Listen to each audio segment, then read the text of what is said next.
My part is to explain about the background of Heimgin. As you see here, Heimgin looks like this.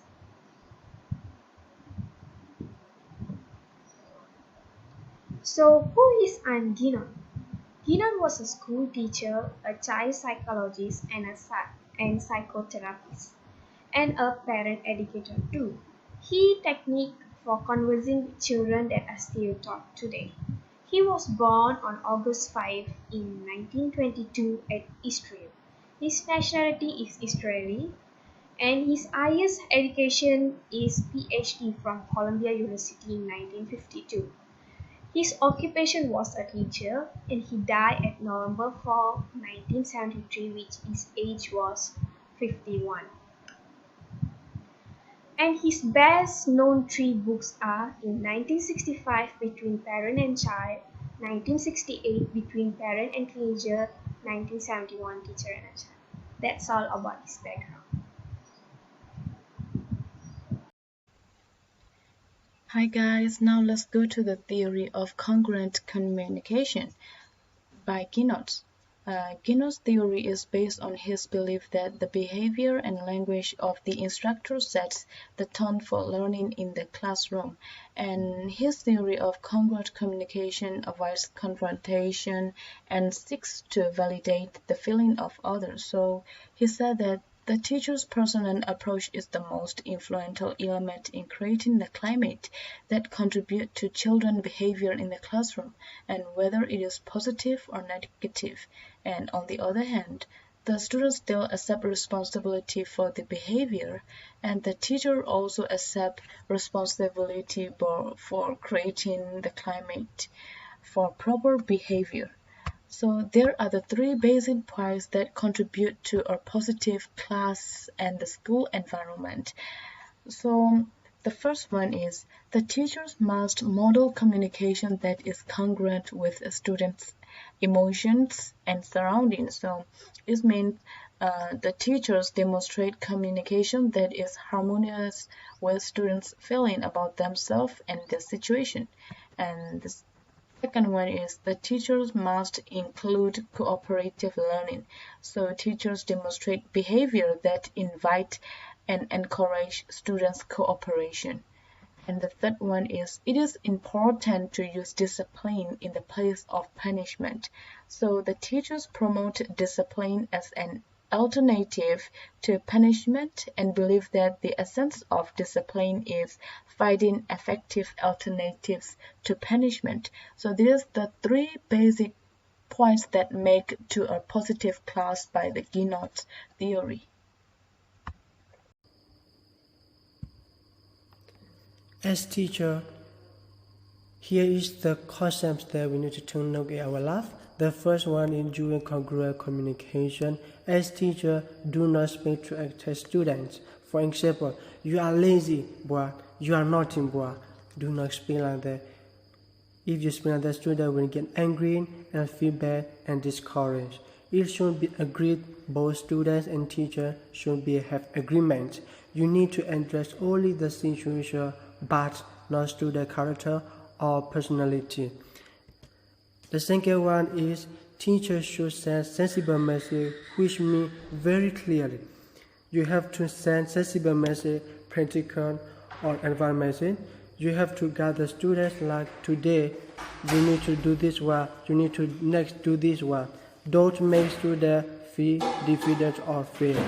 And the third one is teacher need to teach students to promote self-discipline. For example, put away your mobile phone during the lesson.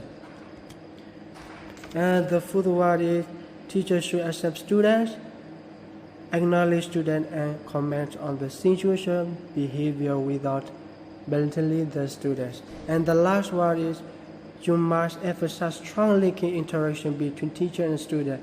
This is my message, this is my email. If you don't understand the assignment, if you have any doubt, if you have any problem, please contact me.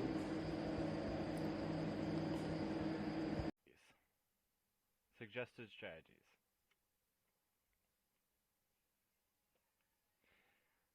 One, to provide an environment of conductive learning.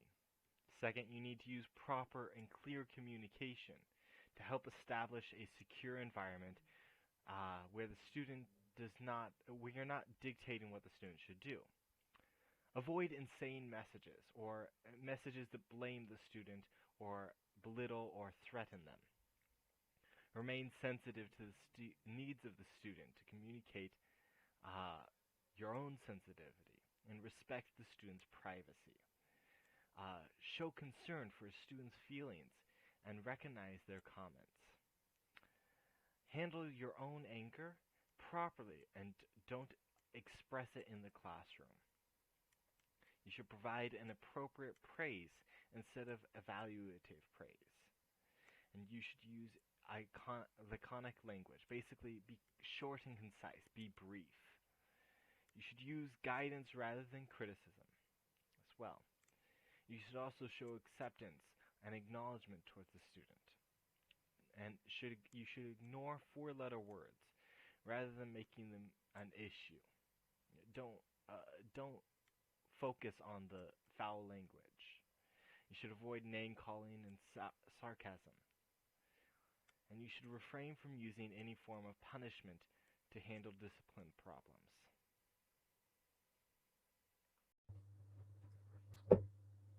The next one is teacher are these two elements in the classroom.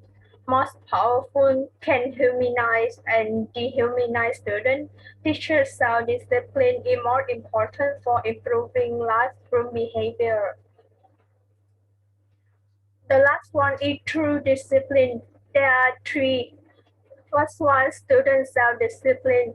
The second one is a series of little victory that over time has acquired self-direction, responsibility, and concern for others.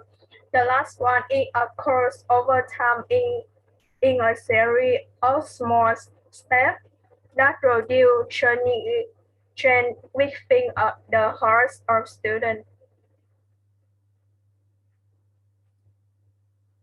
Explore and enjoy communication and change. Incongruent and congruent. Incongruence, lack of consistency. Congruence, consistency between different parts of communication. Okay, so how many of you have read the book Silas Marner? I read one. You finished it? Yeah. Good job. Juicy, have you read the book? I said only one chapter. Okay, well, finish the book by the end of the week so that we can go over this next week, okay? We'll go over chapter 1 today, but by next week we need to finish the book. Hey, have you finished the book? No, sir. Why not? I lost my book Why did you lose your book? because I don't like this book. The library has the book. You could have borrowed it from the library. I feel that it's meaningless for me. But it's not meaningless. It's about the greed of man. It is a stupid book for me. I don't like it. If you don't like it, then you don't understand it. You should read it so you can understand it. No, I don't like it. So what you're saying is you're stupid. No, I'm not stupid. Are you sure? Yes. Okay, then you should read the book. No, I don't like it. Only a stupid person would No, read I don't something. like it, sir. Come back in here. No. No, come back. Come back. Hey, come back in here. The first chapter is about an introduction to the characters and how the man became wealthy. Excuse me. What are you doing in here? You left. No. No. You left. You can't come back in. Why? Because I already this paid. is my classroom. I already paid the fees. This is my classroom, and you left, so you cannot come back in here. If you want to leave, then leave. If you want to come in and learn, you come in and learn. No. You want to learn? Yes. Okay. Can you take the headphones out? Chapter 1 is an introduction to the character. Okay, the book Silas Marner. Have you read it? Yes, I read it. You finished it? Good job. Juicy, have you read the book? Only one chapter. Only one chapter? Okay, we'll do the chapter this time, but by next week, can you finish reading the book? Yes? Okay, good. Hey, have you read the book? No. Okay. Well, I can loan you my book, or you can borrow it from the library so that next week you can finish it. Is that okay? Yes, sir. Yes? Okay, good.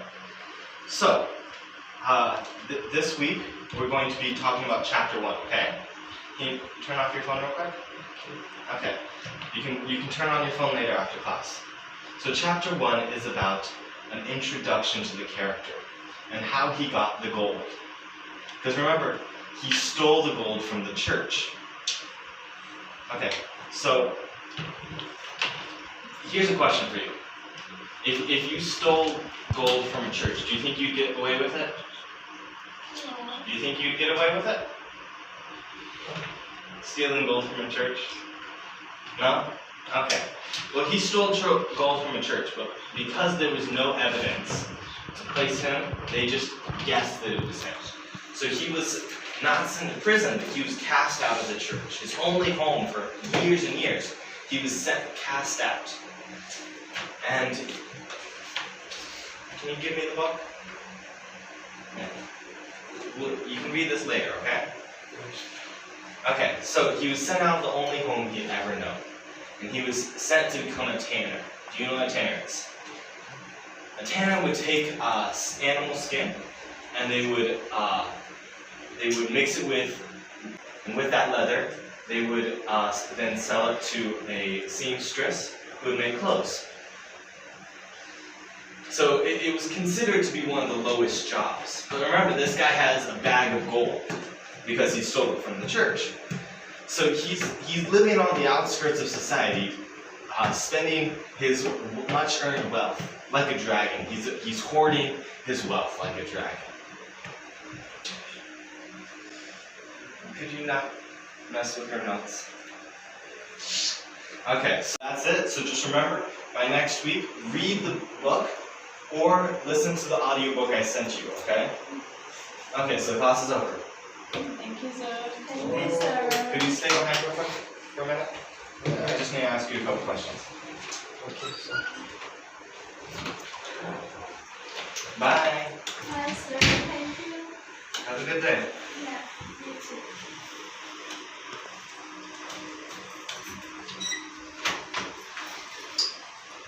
So, what's up? Did you lose the book or did you not let you read it? You lost your book? Okay. Well, I'll send you the audiobook, so you just have to listen to it, which is a lot easier for some people. Some people find it difficult to read books like this because it's Old English. And I can also give you my email and my messenger, so that if you have any questions, you can contact me. Is that okay? Yes. Okay. We do need to finish the book though, so by next week, could you make sure to read or listen to the audio file? Okay. So let me just write down my email. Do you have a piece of paper? Yes. Okay. And my messenger. This is my messenger name. Do you want my phone number as well? Of course. Okay. Okay. So if you have any questions at all, just ask me. I'll be glad to help. At any time. I do go to bed at 9 though, so after 9 I won't be able to help. Okay? Yes. Okay, have a good day. Okay, thank you, sir. Don't forget to use your phone. Alright, have a good day. Yeah, nice to meet you, sir.